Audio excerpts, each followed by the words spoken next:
I just want to do God's will. The kind of revolution that the world needs is a Christian revolution. If you want a miracle, you've got to expect it to happen. You are the recipients of God's grace and God's blessings, and you rejoice in that reality.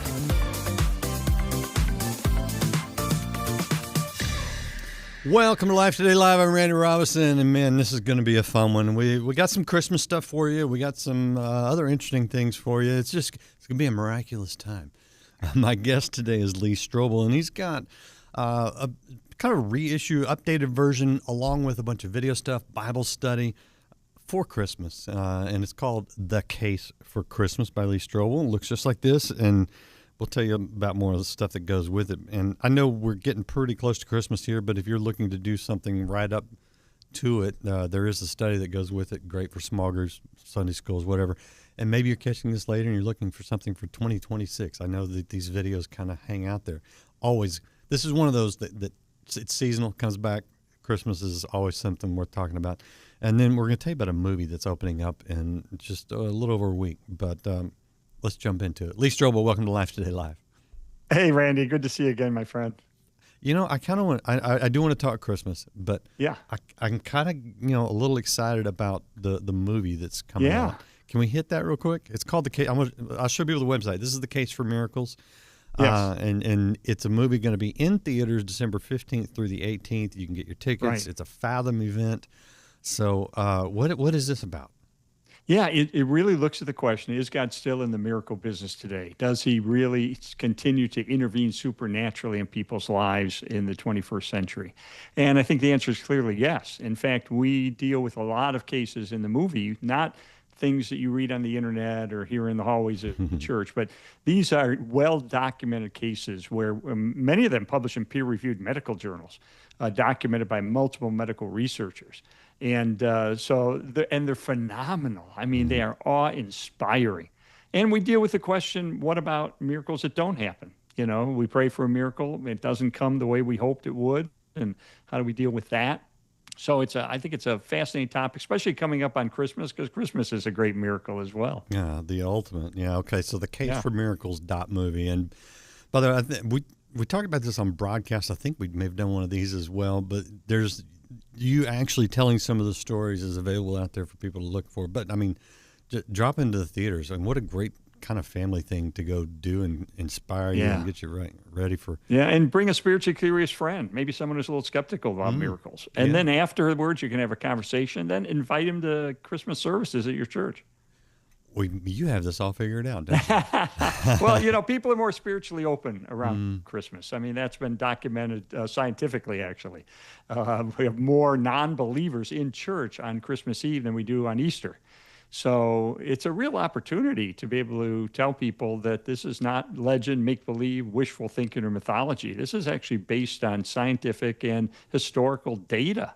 And that's one of the reasons I've always liked you, by the way. I don't know. I actually minored in journalism in school. Yeah. Oh, great. So I mean, I have an appreciation for obviously your former profession. But when you talk about building a case and really examining things, we can come at that pessimistically, or we can come at it just truly open. And I think the openness is what I appreciate about you. I want to ask you about this. The Case for Christmas.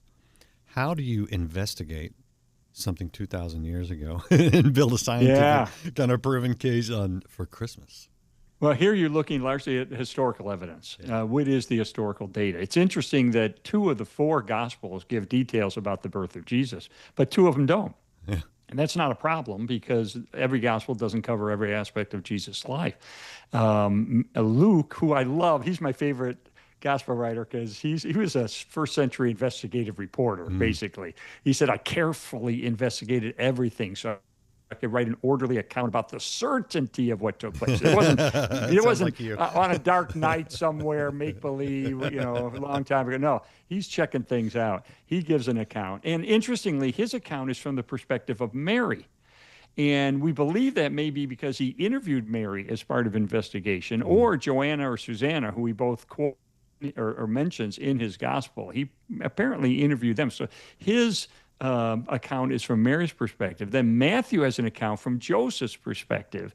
And what's interesting there is Matthew, who was a disciple of Jesus, former tax collector, he ended up later becoming a leader of the church in Jerusalem. And guess who one of the other leaders was? James, the half-brother of Jesus. So James apparently told him about all this family dynamics of what took place at the birth of Jesus. And then Mark's gospel, Mark wrote down the recollections of Peter, who was in the inner circle of Jesus. He starts his gospel later than the birth of Jesus. He doesn't get into it. But interestingly, there's a great clue in there in Mark 6, verse 3, where it refers to Jesus as being Mary's son. Well, in first century Hebrew culture, you would never call someone the woman's son. It's always it would be Joseph. Even if Joseph were deceased by then, you'd always call someone Joseph's son or the father's son. But he, kind of a wink, I think, to this fact that, something unusual here involving his birth. He called him Mary's son. And then John, he wrote last. He doesn't repeat a lot in the other gospels, but he has his theological approach to the incarnation. In the beginning was the Word, and the Word was God, and he came to dwell among us. But interestingly to me, John had a disciple, someone who he mentored. His name was Ignatius. Ignatius got arrested and was being taken to Rome. And in the year 108, he writes 6 letters on his way to be martyred for his faith. And in one of those letters, he says that Jesus was, quote, really and truly born of a virgin. Well, where did he learn that? Probably from his mentor, John. Wow. Okay. That's really cool. Yeah, it is interesting because the first 3 Gospels, Matthew, Mark, and Luke, are more about the who, what, where, and when, and John's really more about the why. John. Yes, exactly. John's more theological, a little more reflective, comes a little later. All right, let's hit some fun Christmas stuff because we got to talk about this in the broadcast. What do we think we know about Christmas, about the birth, that we've got completely wrong? Well, great question. I hate to open a box of worms. But, I love it. But there was probably no innkeeper, and there was probably no inn. Well, there would have been plenty of room if there was no inn, because there was supposedly no room at the inn. I don't understand. Right. Help me out here, Lee. It all depends on how you translate one word in the Greek, katalima. Now, the King James translated it as an inn. And so Luke says that Mary and Joseph came to Bethlehem. They gave birth to Jesus and put him in a manger because there was no room for them at the inn, the katalima. Well, that's probably not the best translation of that word. The reason is, in the first century Bethlehem, a typical Jewish house was one large room divided into 2 parts. The bigger part is the living area. That's where people would live and sleep and so forth. And then there were a couple steps down into kind of a side area, and that's where they would bring the animals at night. So they had a couple sheep, a couple goats, and they were like pets. Yeah. And so there was a manger down there for them, a trough with hay in it.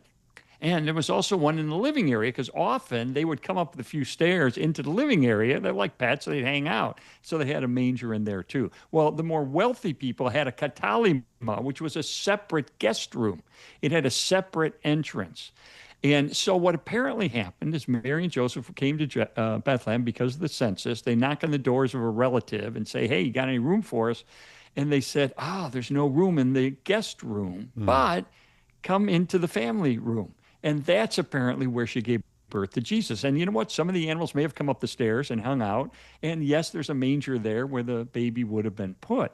That's a more reasonable translation. The reason is Luke, he uses that word katalima only one other time, and that's when he talks about the room where the Last Supper was held. Well, that wasn't in a commercial inn. And he uses a word for commercial inn in his story of the Good Samaritan, pandoheion. That's a Greek word for an inn. So he knew the word he could have used if he meant an inn, but he didn't mean an inn. And guess what? In the year 1395, this is before the King James Version, in the year 1395, John Wycliffe, in his translation, translates it as a room. And the New International Version, the NIV, which is probably the dominant version in America, they translate it as guest room. So I think that's probably the more reasonable translation. So sorry to mess with the innkeeper and put him out of a job. I'm going to have to rearrange my manger scene at home. Yeah, right. No, because I've got it in a barn in a bunch of hay with nothing but animals because they were cast out when really they were received in, but it was crowded because of the census. That's right. I think that's true. And by the way, this idea of being born, for instance, in a cave came from a book of fiction that was written about the year 200. It's called The Proto-Evangelism of James. It has no historical connection to any eyewitness. It comes much later. And in that account, Mary and Joseph are approaching Bethlehem. She gives birth 3 miles from Bethlehem. And she gives birth in a cave. So that's the idea where a cave came from with the animals. And that's not a historically accurate account. I won't tell my other guest who recently postulated that theory. Well, let me ask you this seriously though. Yeah. Does it matter, and if so, how much? It doesn't really matter. And we celebrate Christmas on December 25th. We don't know when Jesus was born. It's not in the Bible. And interestingly, early Christians did not observe birthdays. They would make fun of the Romans. What are you observing birthdays for? That's silly. They just didn't do it. And so later, in about the year 200, they said, hey, let's try to figure out Jesus' birthday when he was born. And they had a strong connection between creation and redemption. And they believed, it's a little weird, but they believed that Jesus would have been conceived on the same day of the year that he died. And so Tertullian in the year 200 said, well, let's figure out when Jesus died. So he calculated on the Roman calendar that Jesus died on March the 25th. Therefore, they believed, because of the creation-redemption connection, he must have been conceived on March the 25th. Well, if you fast forward 9 months, that makes his birthday December the 25th. So, what do you get into some of the pagan ceremonies or whatever around Christmas? Because you do have those Christians that say you shouldn't celebrate Christmas because it's pagan. And I'm like, why you give all the good stuff to the devil? But yeah, that's right. There is some of that. In Jeremiah in the Old Testament, people say, well, look, you're not supposed to have a Christmas tree, because he condemned the fact that they had trees that they would decorate with gold and silver. So we shouldn't have Christmas trees. So that's a pagan tradition. Well, if you read the account in Jeremiah, the reason he got mad at these guys is they were craftsmen who were taking trees and cutting them down and turning them into idols that they would worship, and they put gold and silver on them, and they would worship them. And Jeremiah said, what are you doing? Why worship a dead tree? I mean, it just makes no sense. So we're not worshiping a Christmas tree. Now may there have been some pagans in the past that had trees similar. Yeah, but God knows our heart. And our heart is to honor Jesus with this and to celebrate the fact that he came into our world to redeem us. So I just don't see a problem with it. Yeah, again, I think you're just giving up something that God created it all, for crying out loud. Let's use it for his glory and share the gospel message with people. Yeah, and nobody worships their Christmas tree. If you do, you got a whole set of other issues. Yeah, that's right. Other than all right. So what do you see as one of the stronger, positive, now that we've corrected one misconception, positive case for this being more than just a story? Something real. I think, first of all, the historical evidence I mentioned in the Gospels, I think, is clear and convincing that this is an actual event that took place. I think we have very early independent sources. Luke and Matthew had independent, so that's two very early sources that talk about this. And the fact that it's not... it doesn't contradict science. One of the most famous apologists, Christian defenders of faith, is William Lane Craig, who's got 2 earned PhDs. Mm-hmm. He used to doubt the virgin birth of Jesus because he said, wait a minute, for Mary to give birth to a male child, she would have to have a Y chromosome in her ovum. Mm-hmm. And, a female baby would have 2 X chromosomes, and a female would. But to have a male, you have to have the X and the Y chromosome. If this was a virgin birth, where would it come from? So he used to doubt. And then he realized, wait a minute, We've got good scientific data that there was a creator of the universe who matches a description of the God of the Bible. And if that's true, and I believe we have great evidence from cosmology and physics that that's true, then for God to create a Y chromosome in Mary, that's child's play. I mean, that's nothing. True. That's recreational. Yeah, no, that's actually kind of funny when you think about it. You're like, oh, she has to have a Y chromosome. Yeah, look up, dude. Yeah. Look at as far into space as you can see. And get into a dark area and you're going to be blown away by all that's out there. Exactly. Okay, that's wild. All right. When we talk about where do you go on the wise men? Because that's always one that I'm like, I said, my wife got mad at me one time because I was setting up the manger scene and I like put the wise men. I'm like, how long would it take them to walk for 2 or 3 hours? Because they should be over here. And she's like, would you cut it out? Just set it up. You know? What do you do at the wise men? Because I think it's interesting and significant. It is. There isn't a lot of detail given in Scripture. You know, they're just described as being from the East. We believe they were astrologers. They understood the stars. They studied the stars. That tells us something interesting because the Bible says a star, and the word in the Greek there is flexible enough. Didn't have to be literally a star. Could have been a comet. Could have been a planet. It was a celestial body. But they studied this, and I talked to an astrophysicist who said her belief is that the star that guided the Magi to Bethlehem was a nova. And she said the reason is that a nova is a star that burns brighter for a little while and then dimmer and then brighter again and repeats that a few times. And she said the average person would not notice that. So this was not something the average person would see. But the Magi who studied the stars, they would not only notice it, but they would notice what constellation it was in, what messages it trying to give us. And so they traveled and arrived after Jesus was born. A couple years old. A couple years old. That's why Herod was, ordered the killing of all the little boys in Bethlehem under the age of 2. But here's the most important thing about the Magi to me. Yes, they'd give gifts. They were probably emissaries of a king.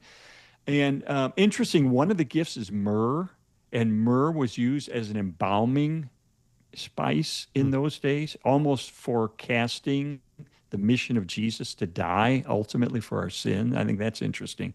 But I think the most interesting thing is the Jewish people of the day believed the Messiah would be a political Messiah. He would rescue them from the oppression of the Romans, and he would elevate the Jewish nation to dominance in the world. But the Magi were Gentiles. They were pagans. They came to worship the Messiah. And what does that tell us? That tells us that Jesus, the Messiah, the Son of God, is for everybody.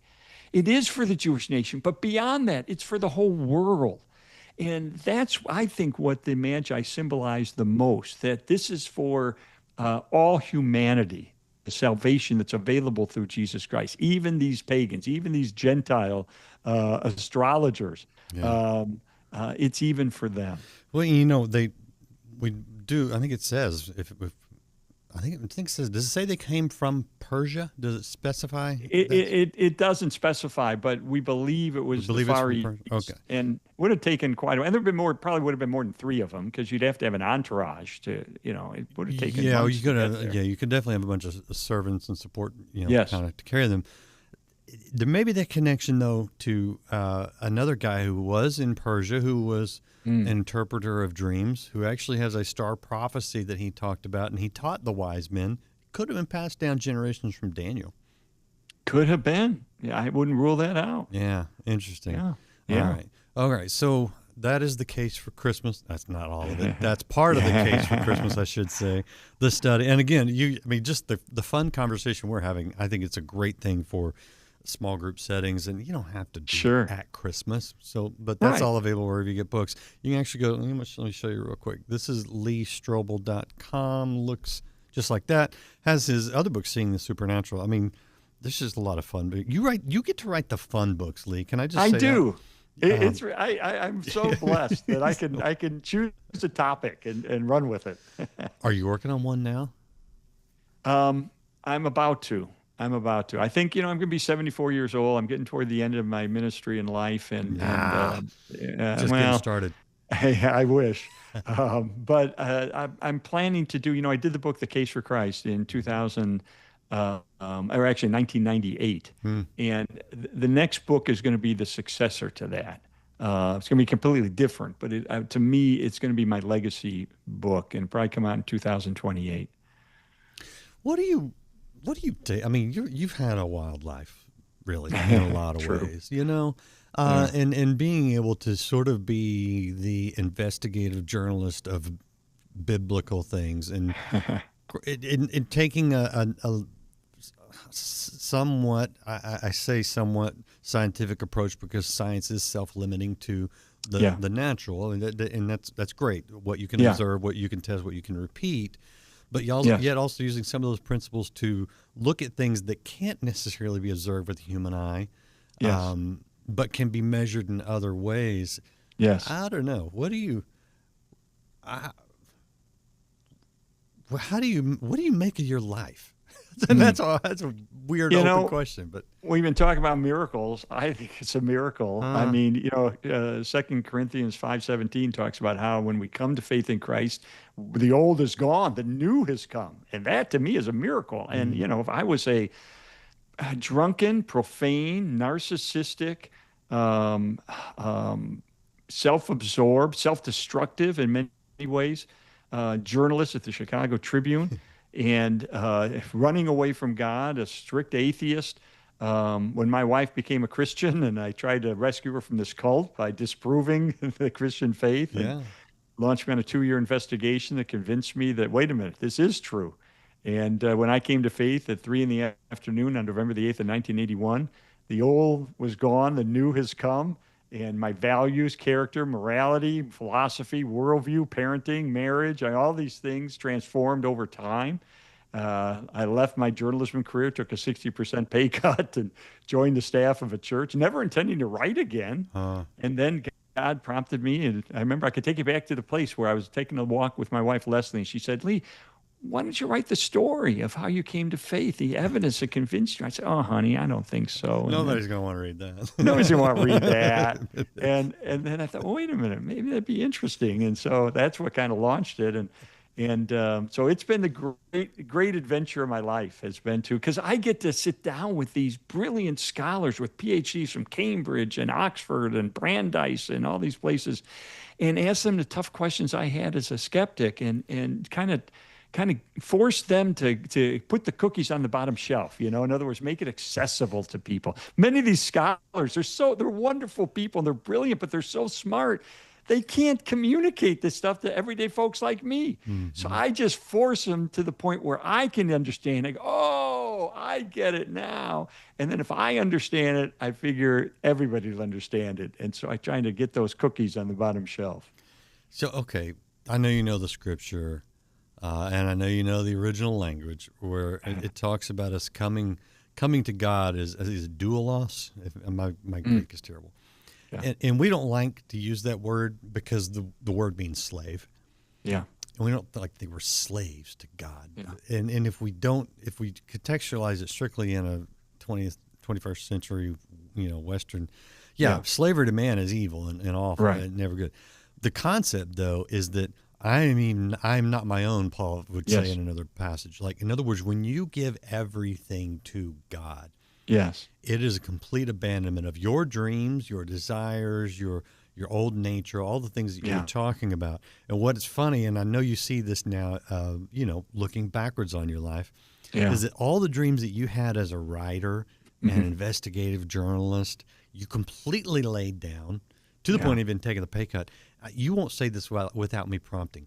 Do you know how many books The Case for Christ has sold? Oh, gosh, I think it's 5 or 6 million at this point. Okay. Yeah. And how many of your former colleagues at the Chicago, was it Tribune? Tribune have sold 5 or 6 million books. Well, now all these newspapers are bankrupt. The Tribune went bankrupt. So yeah, they don't have jobs. But my point is that you gave everything to God. Everything. Yeah. You laid down it all. Your hopes, your dreams, your career, your finances, everything. And after a time, it was not like you're cashing in a lottery ticket, a $2 lottery ticket, and you get 20 back. No, God worked through you. But now your career as a writer, as all the things you've gotten to do. It's like Yeah. more than you probably ever dreamed of. Oh, absolutely. And, so many Christians, ironically, tried to talk me out of leaving my journalism career. They said, you spent your whole life, going to Yale Law School and getting your law Master of Studies in Law degree and journalism at the Tribune and everything. You're going to take a 60%. You can't live on that. How are you going to put your kids through college? And honestly, I don't know how we put our kids through college. I honestly don't know how it happened. My wife wrote the checks. Day at a time. I honestly don't know how it happened. God did miracle after miracle in our life. And you're right when we say, God, it's all yours. People like to dispute, oh, do we give 10%? No, in the New Testament, everything is God's. That's true. So when we lay that out and say, God, it is all yours. Use me as you will. And if I'd never written another book, I'd still be happy because what a life we have in Jesus Christ to celebrate that and share it with others and so forth. But he kind of redeemed not only my soul, but he redeemed my career. Yeah. Because And the things that I multiplied it. used for evil, as a journalist, which I often did, God uses now for good. And yes, we like to talk about sort of the promised land, right? You being delivered from Egypt, your slavery to sin. Yeah. God has this plan and promised land, but that desert is that place that you have to go through where you learn your complete and utter dependence on Him. Yes. The daily necessity to go to Him. It's also the place where you see the most miracles in your life. Yes. Can I tell you a quick story along those lines? Yeah. We're new Christians. We have no money. We have $500 in the bank. And I'm praying, and I got a prompting from God very clearly. We needed to go and empty our bank account of $500, all we had, and write an anonymous cashier's check and send it to this woman at our church. And I'm thinking this was so specific, and to do it on Friday afternoon. I don't usually get this kind of real direct sense from God. So I said to Leslie, you better pray with me because this is serious. We're talking about emptying our bank. So she prays too. She said, honey, I feel the same thing. I think this is from God. Okay, so Friday afternoon, we empty our bank account, we get an anonymous $500 cashier check, we mail it to this woman. On Monday morning, before the mail arrived that day, on Monday morning, I get a call from that woman. She says, she was a member of our church. She said, Lee, she's crying. I said, what's wrong? She said, would you pray for me? I said, what's wrong? She said, oh, awful. She said, this weekend, my car broke down and it's going to cost $500 to fix. I don't have $500. I'm going to lose my job if I don't have my car. I'm going to lose my apartment. I don't know what to do. Would you pray for me? And I said, oh, absolutely. I'll pray for you. So that afternoon, the mail arrives. She gets the $500 check to pay for the repair of her car. To this day, she doesn't know it was us. Now she's watching this. Now she'll know. We never told her it was us. But here's my point. God could have done something to prevent her car from breaking down. And she wouldn't have needed the but then we wouldn't have had the joy of being an answer to prayer. And so God allows us to be an answer to other people's prayers, to use us in that way. And that to me is so joyful that I was happy to give up what we had. I love it. And that is what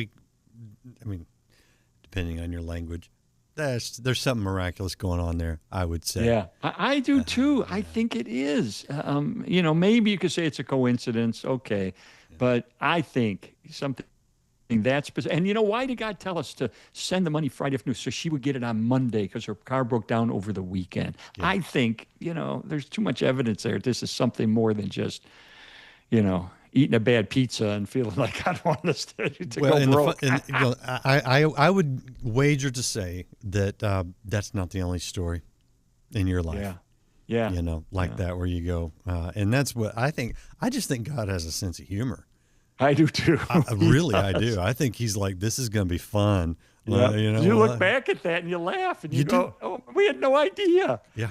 Yeah. But I love it. And that's, you don't have to make the case to me. I know miracles. So much fun. I think we covered it all. The Case for Christmas is out, and I'll pop this up again. The Case for Miracles. Yeah.